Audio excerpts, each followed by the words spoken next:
Wait, what are we talking about? You just gonna go?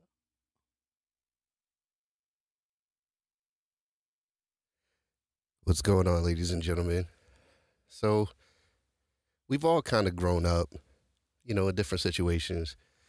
We had different parents, different influences, that kind of shaped who we are, where we're going, how we're doing it. But as we get older, we start realizing that certain things that we were taught doesn't necessarily work for us as an adult at this stage in our life. So, we're just going to go on a little journey to kind of unlearn some stuff.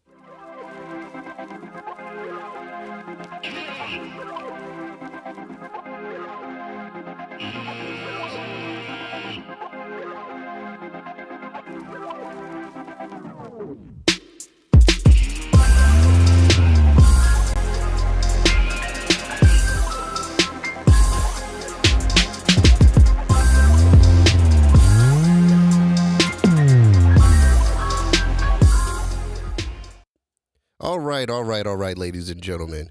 How you guys doing this evening? Normally, I am on Facebook doing this, uh, going live at 9 p.m. But a little birdie told me that tonight, is that debate with those certain individuals that are running for president. So I dare not have people like not do their thing and not be kind of where they are and all this extra stuff. So all right. So I started this off pretty much talking about, a journey to kind of unlearn some things.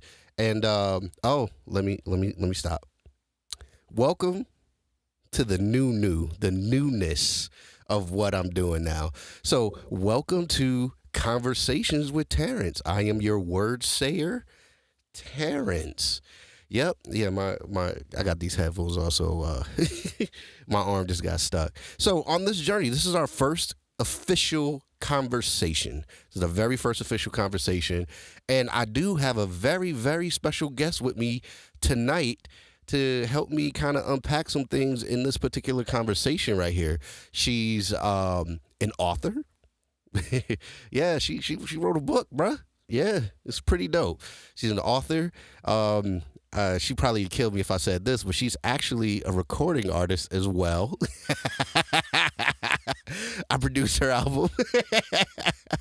And oh man, and she just wrapped up her first season of her podcast, which is called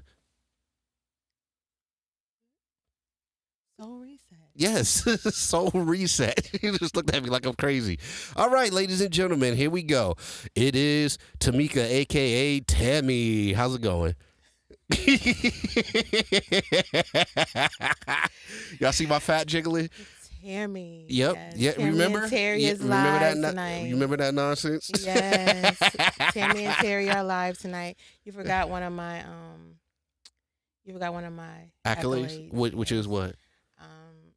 My husband is very, very fortunate to have me as his Oh, okay. All right. Word. That's what's up, I guess. wife. He is my husband. Okay.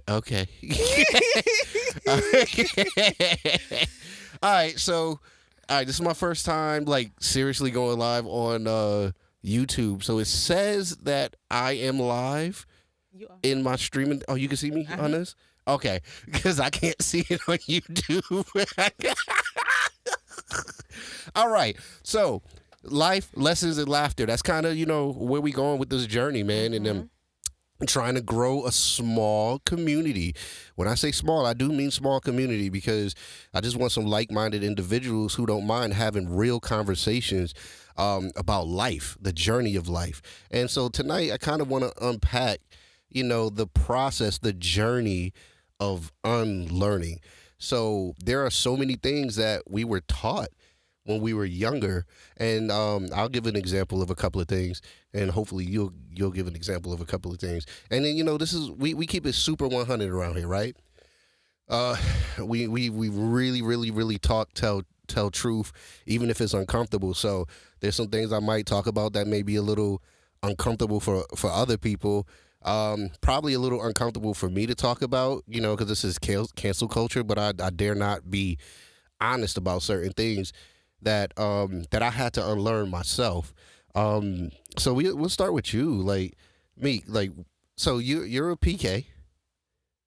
For most people who don't know what that means, that means a preacher's kid, in some instances, pastor's kid.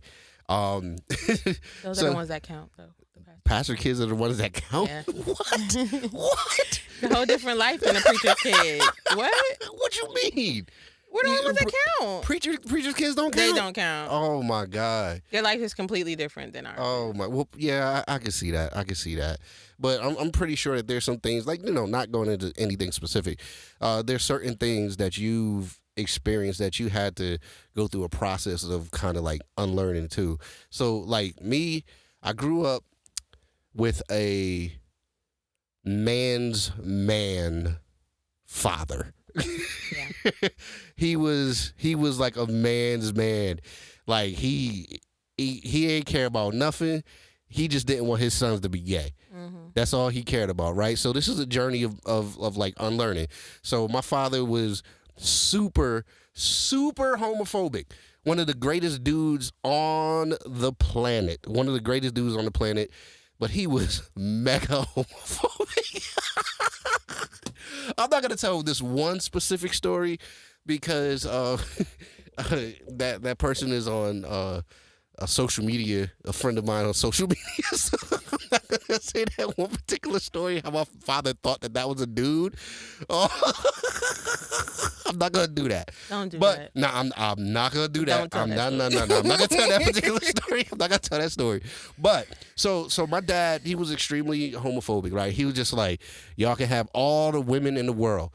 Matter of fact, take 17 women, keep them all for yourself, and all this other stuff. Just don't be hanging around no boys all the time and all that other stuff. That was just his thing. So what happened was, I started carrying that. I started carrying that. I wouldn't. Yeah, I guess you would call it homophobia, whatever it is. So I started carrying that with me, right? I started being like, "Yo, this is crazy." Like I'm this fruity dude and all this other stuff, and not realizing that whether you believe it's a choice or not, not realizing that there are people at the other end of the choice or the person. Yeah, there's a person at the end of that. Whether the lifestyle is whatever, right? So I carried that. I was just like, yo, all these like, sweet dudes, like, what's going on? Like, nah, get away from me, dog. Get away from me. But I will not name this person because I'm not sure if they're comfortable with letting the world know, like, how they rock. But I became super close with this dude, right? Who just happens to be one of the LGBTQ plus 97 community. I just happen to be just get really close with him regardless of his quote unquote sexuality and get preference, sexuality, whatever it is, right? Mm-hmm. So we became so close. Like, he was my brother. Like, still to this day, my brother. He was with me everywhere I went. If I say too much, they don't know who I'm talking about. Well, most of y'all don't know me like that, so you wouldn't know who I'm talking about, right? And we spent so much time together to the fact that years later, people thought that I was DL. Mm-hmm. And I was like, first of all, what does that even mean? And then second of all, I was like, yo, if you know me personally, you would know that that's not even how I get down, bro. Give me seven women, tell that type of story. I'm cool with that. I'll know, like, well, was she pretty, though? That's my story. Like, what was the girl pretty that y'all said I was with? I were. Yeah, that sounds just like me. All right, cool. But, like, that other stuff, I was like, wait a minute, really? But, people were going by that whole birds of a feather flock together type thing. And I've learned through that experience that that's not necessarily true either. And just looking at the rest of my life, that's not necessarily true. So what I learned from that, right, was my father unknowingly put all of this stuff in me that I had to unlearn about people with that lifestyle, right? Now, like, now I just think I'm gonna put it out there. Whatever it is, what it is. I just think that they are hilarious now. Like not a thing that you look like. Get away from me. Like it's not even a thing like that. It's way more accepted now too it's than way it was when we were younger. right. It is way more accepted now than it was when we were younger. But at the same time, there were people that were around that were like that. That was just as chill and cool Yeah. as they are today. You know Yeah. what I'm saying? So I was like, whoa. So I had to unlearn some of that because of my brother, who just was like, yo, this is just what this don't have nothing to do with me being honorable. This has nothing to do with me being like an individual. Character. It was all about his character, and I was like, whoa, that was crazy. So I had to unlearn the underlying hatred that was actually given to me from my father. Now, I'm not saying anything negative about my dad whatsoever, because he was like the greatest man on the planet, like the greatest father. I actually, if I could say this, I'm actually disappointed that I didn't become the type of dad that I had. And that's a conversation for another day. I was not the type of father. I am not. Actually, I got another chance, but I'm not the dad that my father showed me to be. That's a whole nother question. That's a whole nother topic right there. So I'm not saying anything about him. He's the greatest man on the planet, but even great men still have flaws, right? And that was one of his flaws, because it was like, yo, you know what? This is just, it is what it is. Like, this is from their era. They ain't want to be bothered with cats like that. But so I had to unlearn that and look at the actual person. You know what I'm saying? So that was a story of me unlearning the journey of unlearning certain things. Like, because, man, when I tell you, like, years, he was with me for years. Like, a lot of my successes, he was right there for me. Like, right there, just walking with me through it. He was my professional cursor outer. Because if y'all ever heard, like, if I ever tried to curse, I sound stupid. So I had somebody who was professional. It was like poetry off of his lips. It was wonderful. I was like, go get him. Perfect. So that was my little journey. So he taught me that that none of that stuff matters. None of that matters. Like, what's one of your stories of things that you had to unlearn? I think I did all of this talking. I think the most transformational point for me was getting divorced and having to unlearn, because what I was taught all my life was, you don't divorce, you don't do this, you don't do that, you become a wife, you do this, that, and the other. And so when you divorce and you do everything that the church tells you not to do, you have to actually learn yourself. We about to talk about church. You got to learn yourself all over again. So it was learning what I like, what I don't like, what I want, what I don't want, who I am, who I'm not, who I want to become. My children, how do I want to raise my children? How do I not want to raise my children? Like, all the different things, even in regards to getting in a new relationship, like what I want, what I don't want, what all the things. I did not know myself. I did not know myself. I knew who everyone wanted me to be. I knew who everyone called me. So I had to unlearn all of that, of who I was told I was versus who I am. I think Amisha's on. Hey, Amisha, how you doing? I don't know how you missed this notification, but hi, how you doing? All right, God, continue. I'm sorry. Yeah. So that's my story. That's the beginning, I should say, of my unlearning. And unlearning is a continual process. Like, I'm still unlearning now, because I think even as we age, the things that we learned about ourselves, or the things that the people that we were at 35 are not necessarily the people that we are right now. So now it's unlearning what I needed then versus what I need now. Those type of things. Yeah. So you touched on it a little bit. So I do want to talk about it. You touched on. Amisha said, "Hey." Hey, girl. You gotta look at that too. So you, Well, you told me to look here. I can't do both. I gotta Man, don't worry about concentrate. it. I Don't gotta worry. concentrate. Let me concentrate. Man, you gonna have to figure. You gonna have to keep up, Doc. So I do want to touch up on something because like you grew up in church. Yeah. We grew up in different types of Correct. churches. So I grew up a little more free. Mm-hmm. That allowed, but with that type of freedom though, it was a gift and a curse. Absolutely. Because I actually ended up playing in the streets for a little bit because I didn't have that.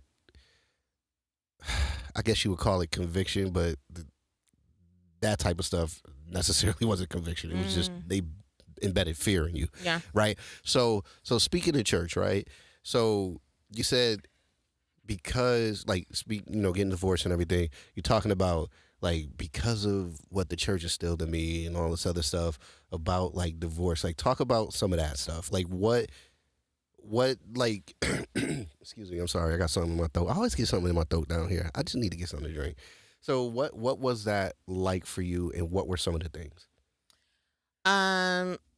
So just some certain things. Just I'll give a very plain example, and I'm not. Please don't misinterpret this as me not as me saying this is not a gift of mine. For instance, singing. Mm. You're gonna sing, and this is what you're gonna do with singing. You're gonna go global, and God is gonna do this, and God is gonna do that, and and not that I doubt that God can do it or anything, but because that was the public gift, that was the only gift that was acknowledged. So when I wanted to go another way, it was like nobody could support that other way because singing is what I do. Then it went from singing to preaching to you're going to be the pastor of your father's church to it just went on and on and on. And so if I would have taken everybody's words and really taken them as my own and my identity, I would probably be in a crazy house somewhere. So literally, because you don't like, especially. I probably should say that when all this stuff started from the time I was young. So my father's been pastoring since I was 5 years old.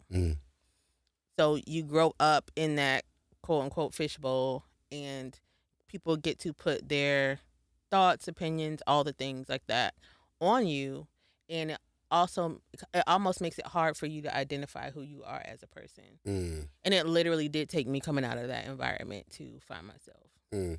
So like I said, we grew up in two different environments, right?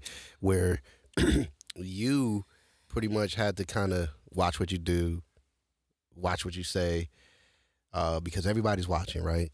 Wasn't really necessarily like that for me. So, and that's the difference between, not that you were a preacher's kid, but that's why when I say the pastor's kids is something different, it's because they had that kind of freedom that you had. My father was just a quartet singer. Yes. So you know how they roll. So there was another level of freedom with them quartet singers. But no, but the thing about it is like, so you developed this thing where you weren't really able to kind of do what you wanted because of the eyes. Honestly, I probably didn't even know what I wanted. Ooh, talk about that, Doc. I probably didn't know what I wanted because I think it was a post I made today. It's just about how it was a picture of a man talking to Jesus, and he's telling Jesus. I saw that, John. Yes, he's telling Jesus, I don't know what to want because they told me to want what you want, but when people ask me what to want, I don't know what to want. Because nobody ever told me or showed me, how to hone in on, Tamika, what do you want to do? What do you like to do? I know what I can do. I can sing. One time I played. I can probably lead a church by myself because that's what I've done for a long time. But when it comes to, Tamika, what foods do you like to eat? What activities do you like to do? What hobbies do you like? Like those things were very hard for me to answer. And so I think now just unlearning, sitting with myself, doing the work, and kind of sitting with myself and understanding who I am now. It's always interesting because it makes people feel uncomfortable now. My truth makes people feel uncomfortable. How I am direct, that makes people feel uncomfortable. The fact that I don't have to tolerate a lot of things makes people uncomfortable. And I think that you are a big part of that because when probably even before we got together, one of the things that you would always say to me was like, "Be free." Mm. But what does that even mean for somebody that doesn't, you know what I'm saying? And so you taught me it doesn't matter what these people say about you. What do you feel? Mm-hmm. What do you think? What do you and that's kind of how it that helped me a lot to become I shouldn't say a person that doesn't care, but that's I care to the degree that I need to care. Me no care. I care to the degree that I need to care. Nah, I don't even care to the degree that I quote unquote need to care. I don't. Well, when I say the degree that I need to care, I'm talking about the people that I need to care for. Oh, like okay, my family, like I like my family, my children, those type of things. That's a stretch for me too. Yeah. Yeah. No, because I'm like, listen, no, because once I came to that epiphany that that people really don't care. They don't. People don't care. They do so not. all of when I came to that conclusion, I was like, yo, Yep. nah, man. So I don't care either. I'm gonna do what I want, when I want, how I want. Can't nobody dictate. Can't nobody control. Doesn't matter who they are. Doesn't matter what I do with you. You cannot control me. I do what I want, when I want, how I want. Period. And that is freeing. That's what freedom is to me, right? So after unlearning so many things, and I think that this is gonna be like something that we gotta talk about a little more, a few more times, because on this journey of unlearning, you find freedom. I found freedom in literally not caring about how people felt. You first got to understand that you're in bondage, though. Like I did not see that until you don't see it until you step. Yeah, that's fire. Out of it. That's fire. Yeah. Wow. Yeah. That was like dope. I didn't realize the mental even just mental limitations that I had on myself until I was able to step out of it and kind of look at Tamika. This is the limiting belief that you've had all this time, and this is not even true. But that takes work. Do you feel comfortable saying what one of the things that you found like that literally was not true? Do you feel comfortable saying that? You know, it's not a thing more than it is a concept, right? I think that people's view of who God is really small in comparison to the magnitude of who he is. And so we take on the form of God that we feel like we can accept. But I've learned to actually see God in everything. I've had conversations with people in, like you were talking about the LGBTQIA plus community. 97. Put the two numbers at the end of it. 97. And I've felt God in those conversations. I've heard God in those conversations. But you have to be open to that. Yeah, you can't just What you mean open? Like, got to be open to the conversation and open to God in every form. All right, pause, because I was like, no. I understand, but I don't want to participate. Life lessons, laughter, y'all. I'ma laugh. All right, go ahead. I don't know what I was saying anymore. Yeah, that's a simple concept, but yeah, because like with me breaking free, like I was pretty free, but I've gained a level of freedom within the last few years that I haven't had ever. And that's because of like a lot of stuff that, I've recently gone through, a lot of stuff that has, kind of transpired. I'm just like, man, I don't care. Yeah. I don't care. I'm going to do me. You start to learn what really matters and what doesn't.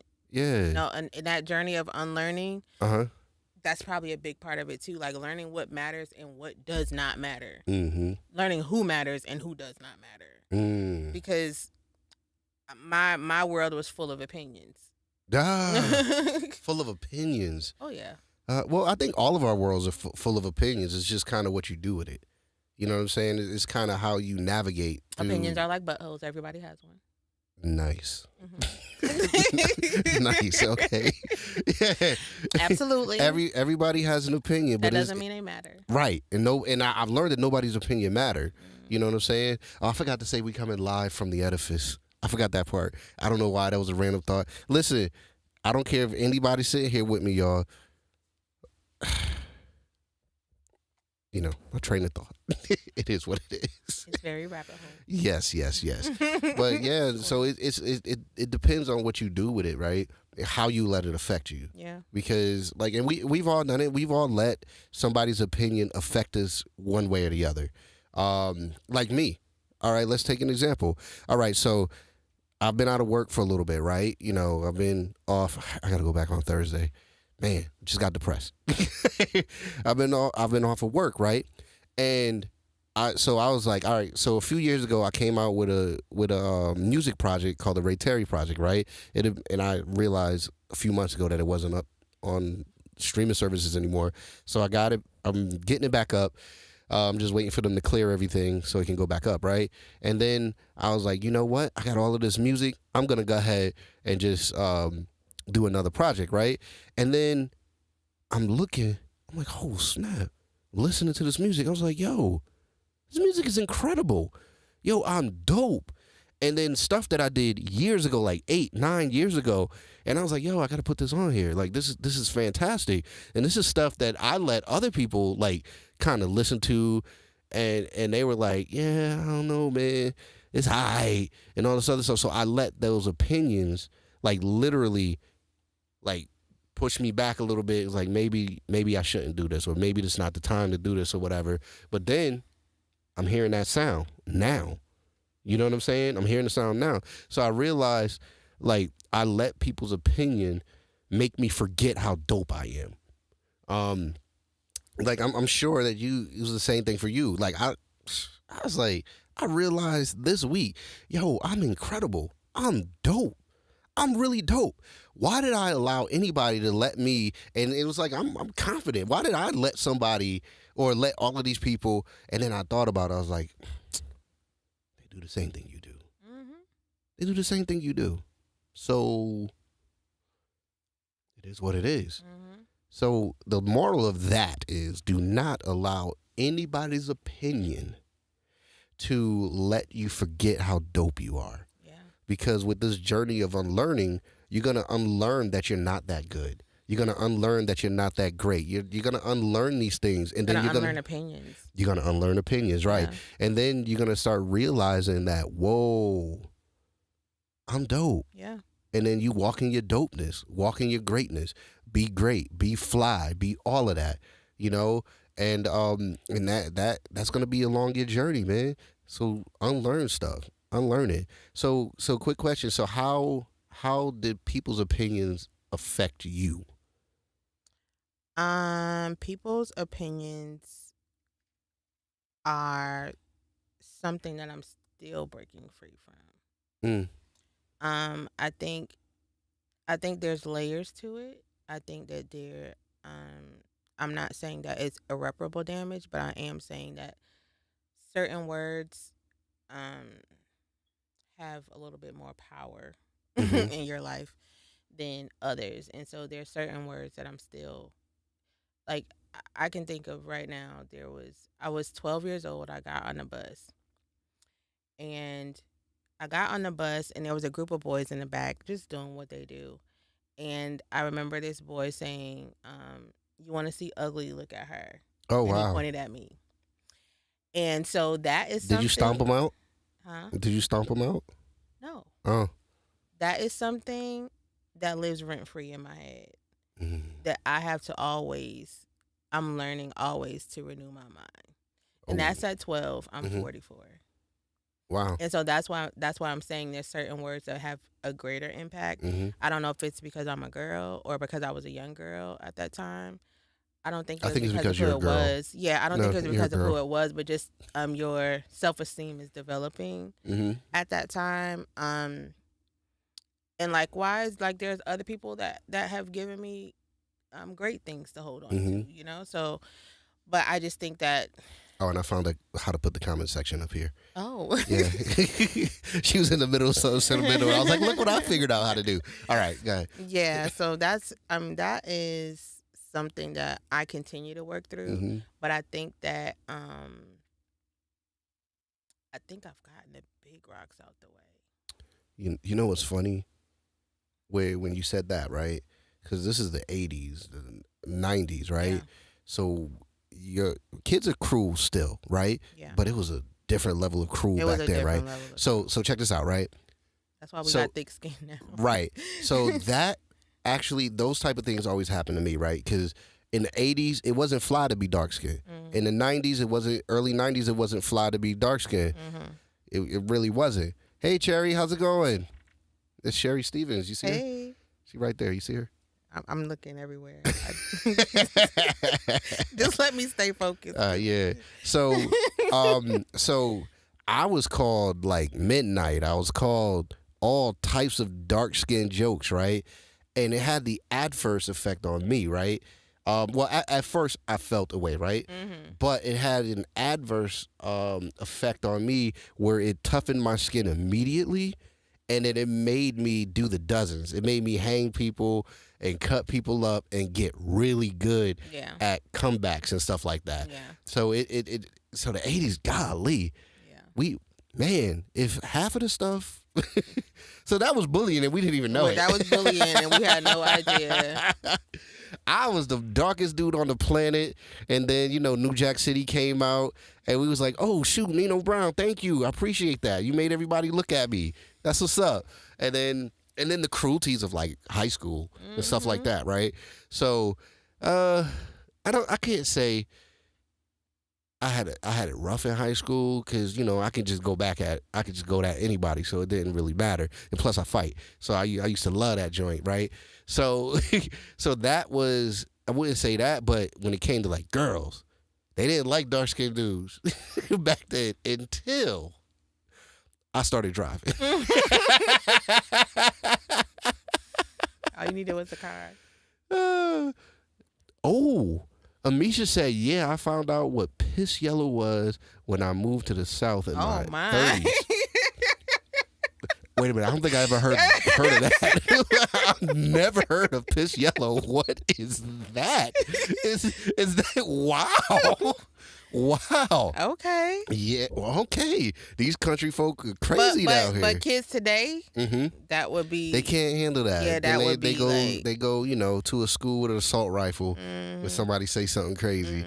Like, so learning, so just, kind of like navigating through all of that though. Yeah. So because It's all of learning. that stuff. It's even like it's unlearning. Yep. Even from that age, Yep. like unlearning all the way from that age then to now, and it's a continual process of unlearning. Wow, she said that's what dark-skinned women called her. Oh wow. Wow, that's crazy. Oh, they was hating. They was hating Amisha. Hard. They was hating hard. They was hating hard. That's crazy. But even like with certain things, man, it's like we carry that into our adulthood. You know what I'm saying? Because it's like for a minute, like not until girls started really, really paying attention to me when I started driving, and then when I started like learning to become a musician, because I started that late too. I'll have that conversation too. Learning to be a musician, that's when girls started paying attention to me. So I didn't feel like the darky. I didn't feel like midnight. One of the names they used to call me was Eclipse.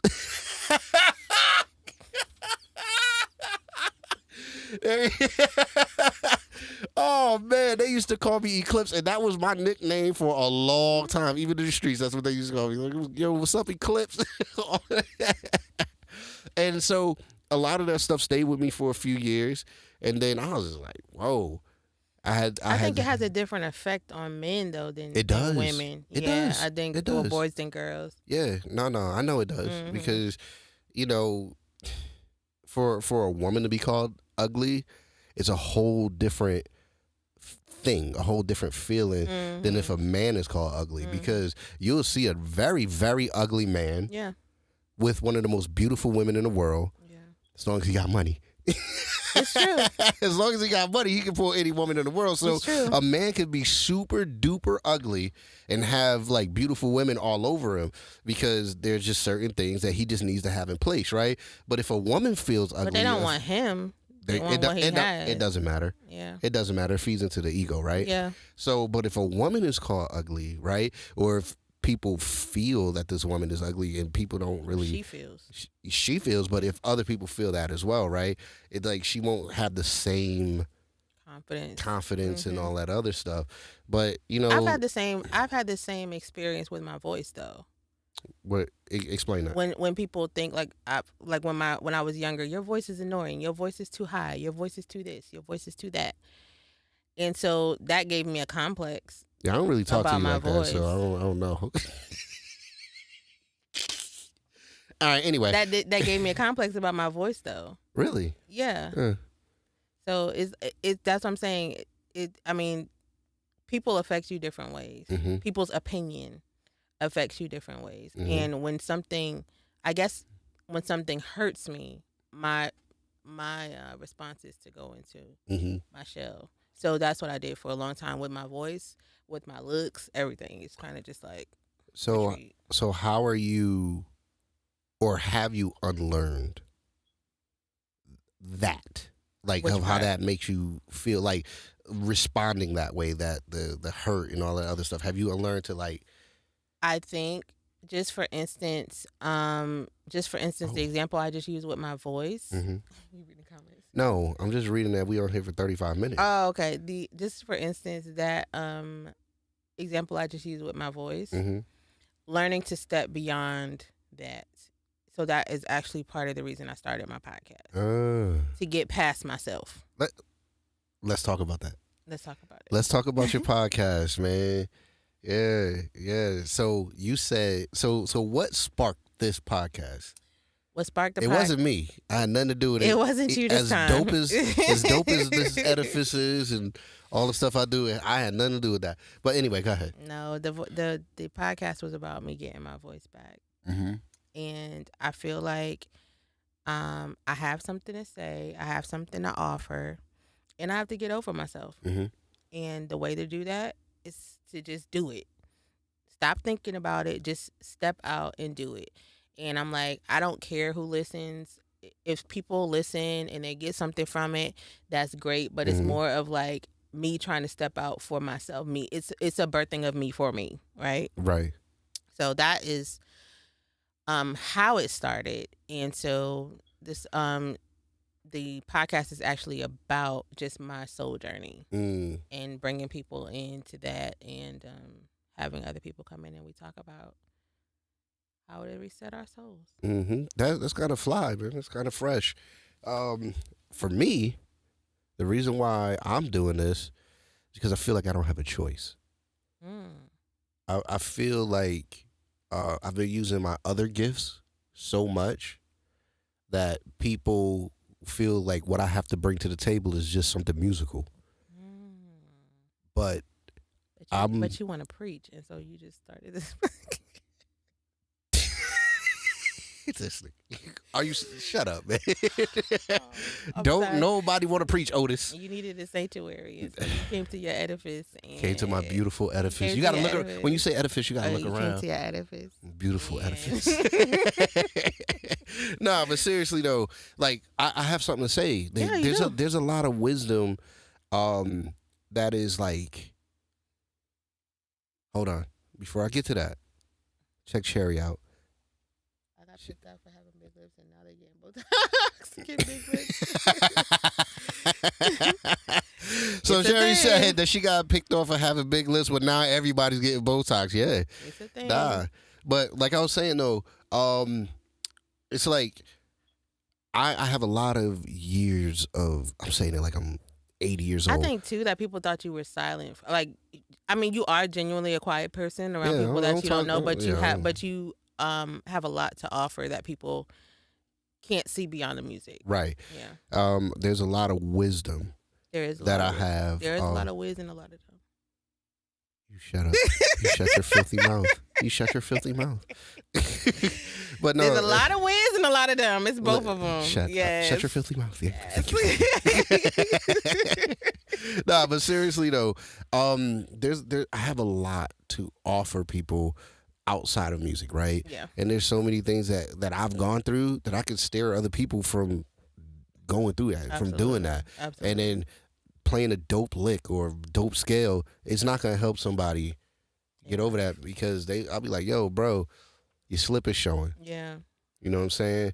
And nobody ever taught me that, because I've had, okay, I want to talk about it. Okay, so I had a lot of successes, right? Had a lot of people around me for the fish and the loaves.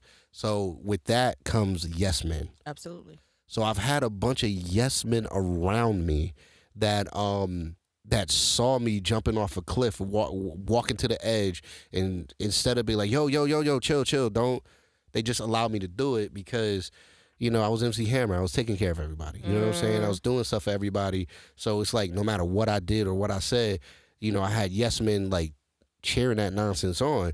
I was out of pocket for a long time. A long time. Yeah, whatever it is, what it is. I'm still kind of out of pocket. Yeah, A long time. Yeah.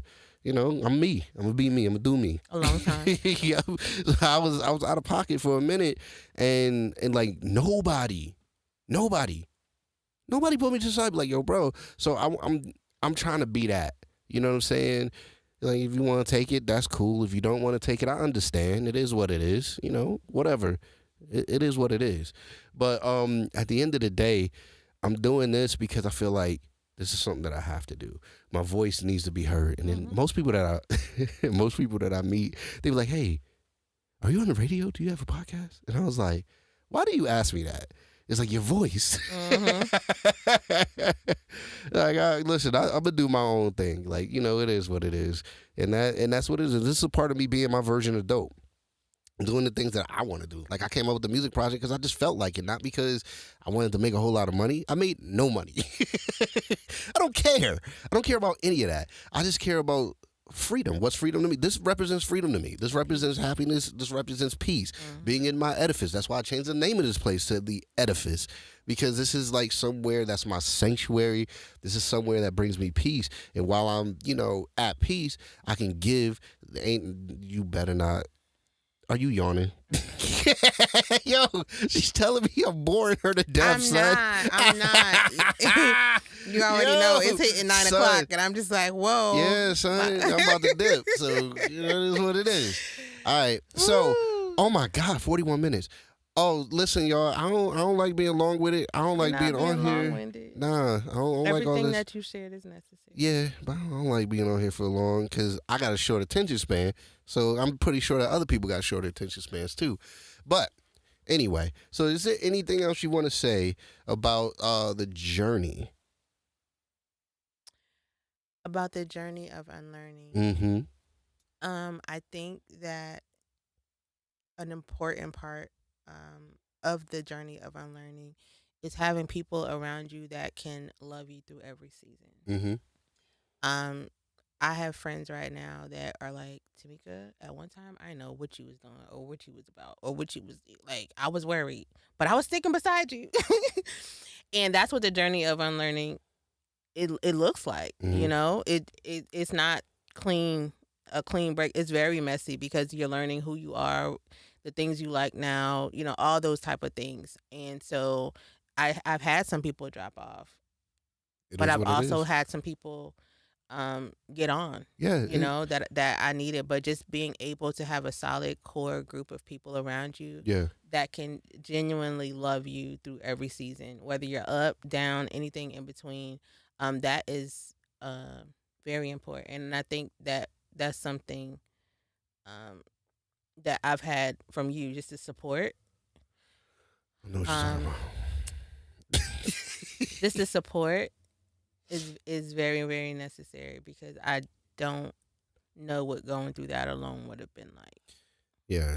So there are going to be people that's going to fall off, right? Absolutely. So people, there are people that are around for season, reason, lifetime, right? So the people that fell off, they was only here for the season. Like I forgot what was that last week when I said something like that, where there's going to be people along the journey that's going to be key people for your journey, but they're not meant to be with you forever. They're not meant to be there forever. So like with me, like with this journey, I'm okay if I pick up some new people. If I don't, I'm okay with that too. I'm okay with having 10 people. Like, I'm good with that. I'm good. I'm not trying to get rich off of none of this because I got other skills that will make me rich, right? I just want my village. You know what I'm saying? People assigned to you. Right. That's with my village. So on this journey, I'm learning to accept people in my village because I'm a loner. I don't really like rocking with people like that. Yeah, I don't hang out with no friends. I don't do none of that.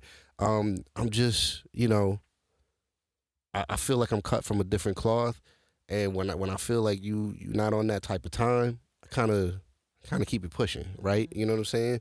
And but I have to learn that sometimes I just keep it pushing from people who not even on that type of time. You just might look like you about to be on that type of time, and I'm just like, nah. So it's like I'm learning to accept people in my journey.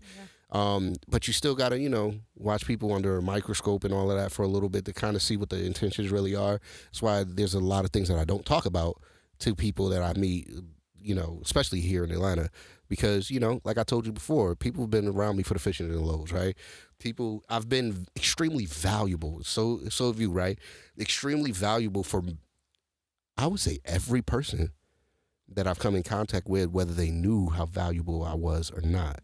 And let's talk about that for 2 minutes, because I do not want to be on here for 50 minutes. That's ridiculous. So, because now, right?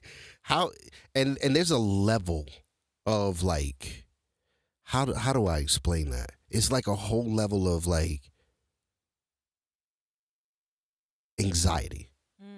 There's a level of anxiety that comes with like anxiety and responsibility that comes with being valuable to everyone that you come in contact with. So kind of like touch that for a quick second. What is that like?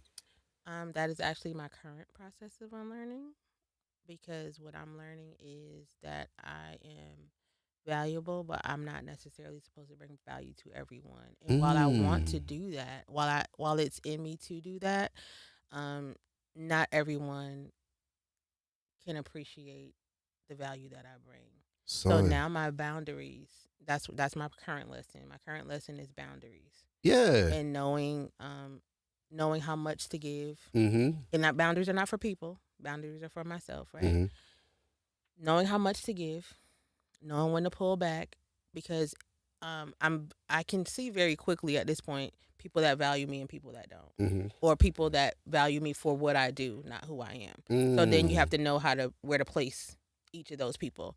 If you value what I do, that's great because you're gonna pay me for it, right? But valuing who I am can put you in a different category in my life, right? And so that's my current unlearning process. That's where I am literally right now. I'm unlearning that too. Yeah. I'm unlearning not setting boundaries. Yeah. Right. So I always talk about work because that's kind of what I do, right?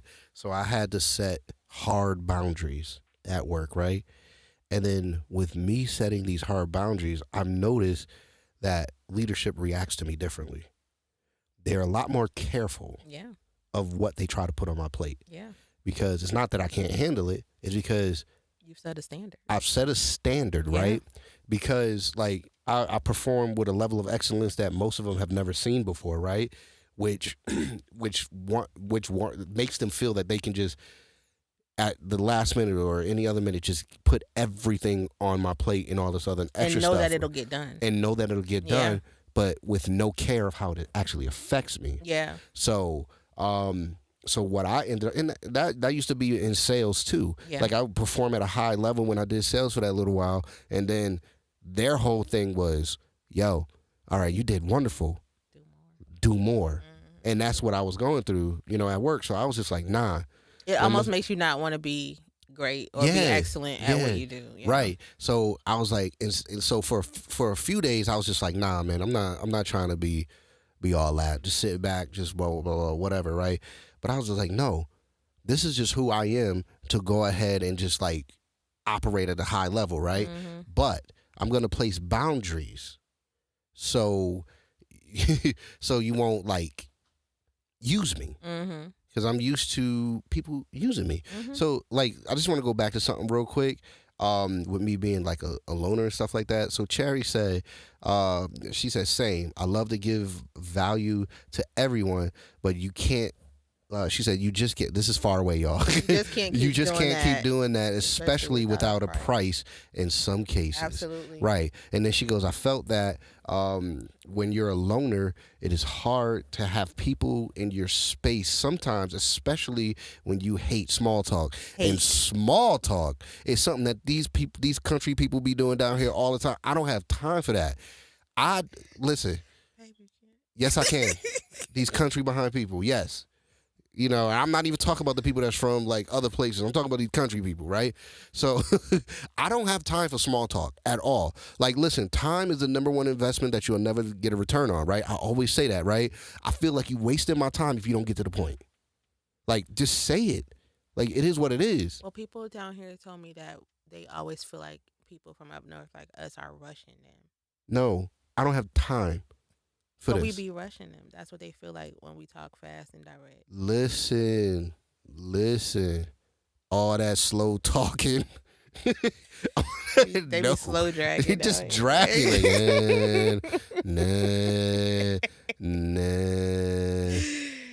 Yes, that's right. Alicia said I'm an equal opportunity offender. Yes, I am. Yes, Lord. Listen, these country folks, stop it. No small talk. Let's talk about what it is that you got on your mind. Well, let's talk about what we're trying to accomplish right now. Let's talk about that. Because I don't have time for that. Like, I don't waste time, and I'll get into why I don't waste time another day. But I don't waste time at all. I think when people get that story, it'll be easier for them to understand a whole lot of other things about Matter of fact, since we here, whatever, I'm well over my time. This is ridiculous.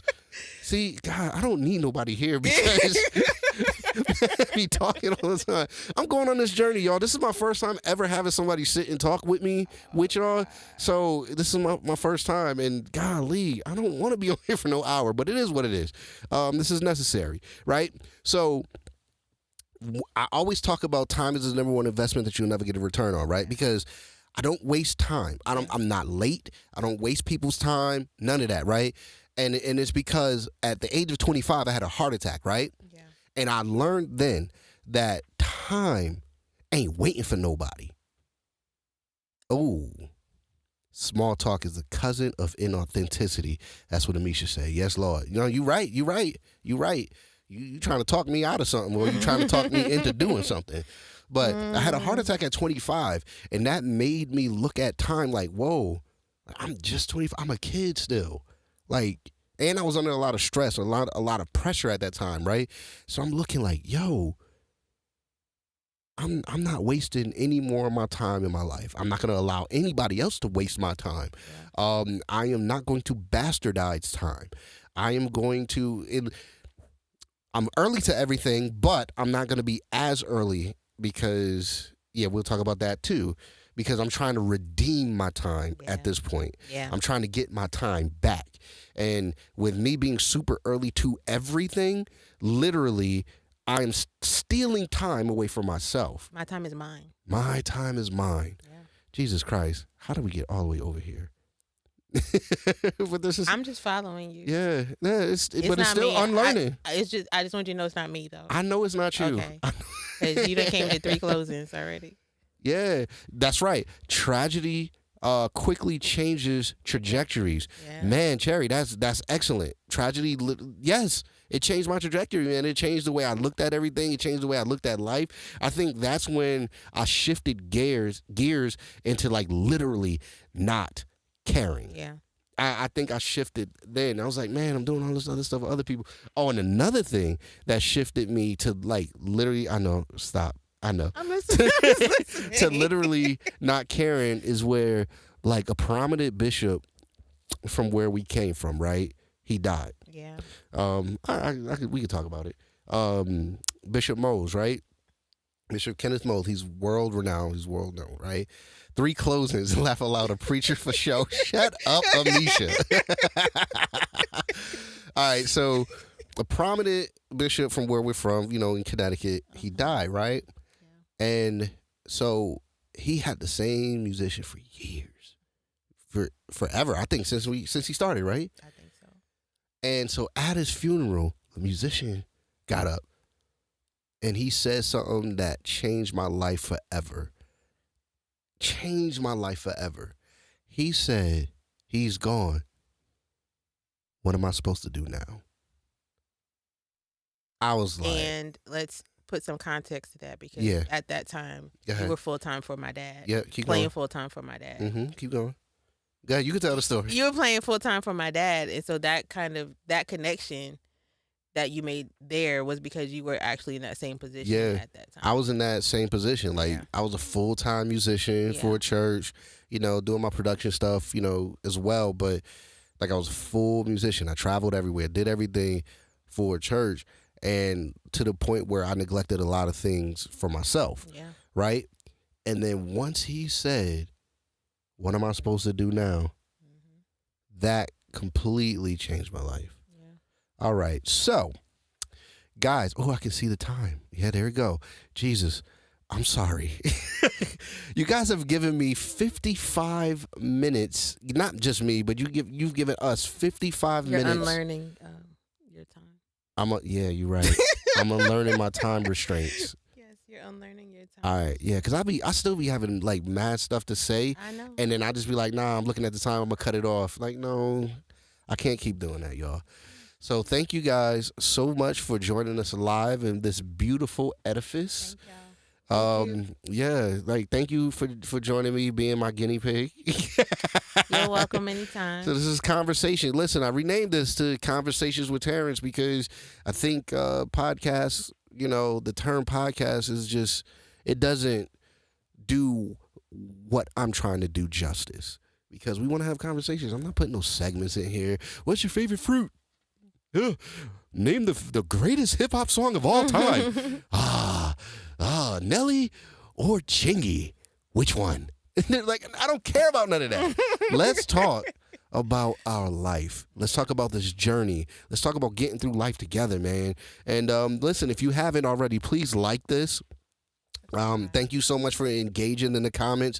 Please share this. So people want to know, man, like, you guys aren't the only ones in your journey. Like, that's all right. It's not going to reach everybody. I don't want it to reach everybody. But if you feel like there are people that are like us, like-minded, people who want to talk about this journey of life, please go ahead and share it. You can just inbox it to somebody. You don't have to put it on your whole page. Like, listen, he's on this journey. She's on this journey. I'm on this journey. Let's talk about this together. So you guys have given me 56 minutes of your time, and forever I will be grateful for that. Time is the number one investment that you will never get a return on. And that's why he says that. Now you guys understand why he says that every week. I say that every time. So next week, y'all, join me. Same time, same channel. Not same time. Oh, wait a minute. 9 o'clock next week. I'm sorry. 9 o'clock next week. Every Tuesday night, 9 o'clock live on, what is this now? Because it was Facebook. This is YouTube now. All right, it's live on YouTube. If I can figure out how to go live on Facebook too, I'll do that too. But for now, let's just keep it YouTube. Let's just keep it YouTube. All right? So next week, I don't know if I'll be by myself, if I have somebody else with me next week. I don't know. I'm going to reach out to my man Chip. Let's see if he wants to come sit down and have a conversation with me. Okay. That would be pretty dope. He's one of my longest friends ever. And we'll sit down and we, get some things. So I'm gonna tell you what's popping. All right, guys. So like I said, now, like she said, now you guys understand why I say time is the number one investment that you'll never get a return on. Literally. Because, listen, you can't waste time. And I'm not about to waste your time. So again, guys, thank you.